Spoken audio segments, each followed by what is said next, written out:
I'm not going to necessarily say that it was a good idea to resurrect the Independence Day franchise, but I'm also not going to say that I'm upset that they did.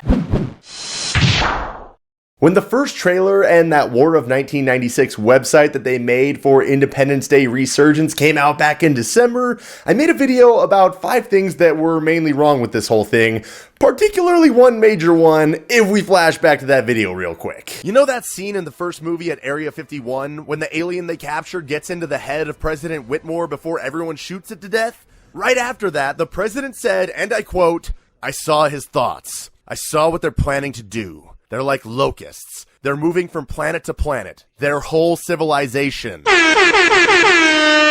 You see, there's a big problem with the idea of there being an Independence Day sequel, mainly because it was stated that we took out their entire civilization, because that's who travels with this whole big group, and we took them out. So they should have been done, that should have been it. But this is Hollywood, and when would they ever let a major plot hole stop them from making them dollar bills, yo? So Independence Day Resurgence is here, causing a lot of us to go back and rewatch the original Independence Day, and realize that as fun of a movie as it is not necessarily a great movie, or certainly not as great as we remembered it. But one thing that I will say that it did do very well was have this sort of rising action that still had a little bit of mystery surrounding it, building up very well to this essential, pretty much apocalyptic event that goes down, putting essentially the existence of the human race at risk. Independence Day Resurgence kind of tries to do that whole thing all over again. It just seems like they didn't try very hard, in the sense that there wasn't all that much mystery. It was more so just like, hey, aliens are here,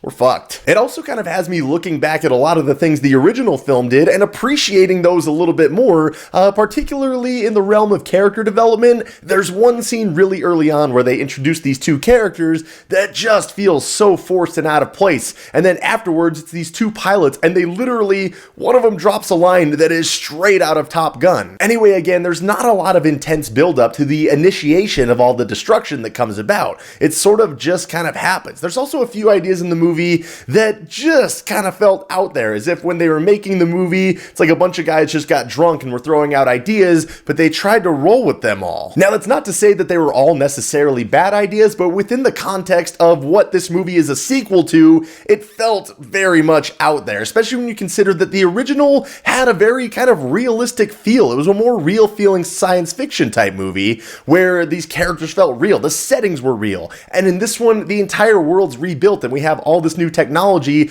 to where it is much more at its core a true science fiction movie, where the original one, not as much the case. And also, literally probably a third of the cast of this movie you could have just cut out and the movie would have been much better for it. I will say though, with a lot of the more prominent characters, I did enjoy the way their characters were handled, and I enjoyed how those characters were sort of developed. There was a lot that we sort of just had to accept as being told as the audience of what these characters were about, but that wasn't across the board, and I thought they did a fair job of handling that with some decent acting performances that I particularly enjoyed. I feel like around 40 to 50 minutes into this movie, you sort of start to realize that it's a bit of a mess, and I think once you kind of accept that this movie is a little bit of a disjointed shit show, it kind of becomes a little bit more enjoyable after that. There were a few things they did within this movie where I was kind of like, they're gonna do that? Really?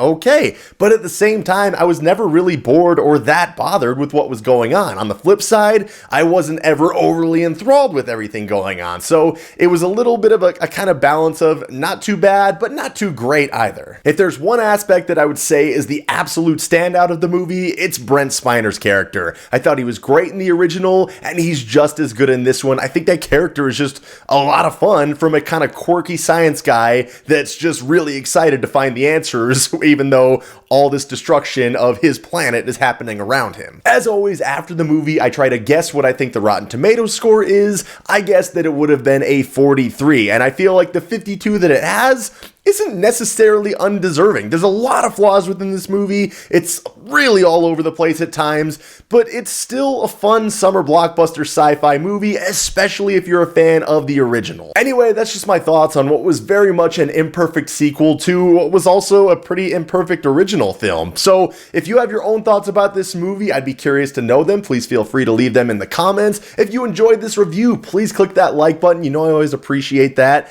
Subscribe if you want more reviews reviews like this one. I'm staying on a pretty solid like movie a week schedule and doing a review of it, so that'll be there. But above all else, everybody, thanks so much for watching.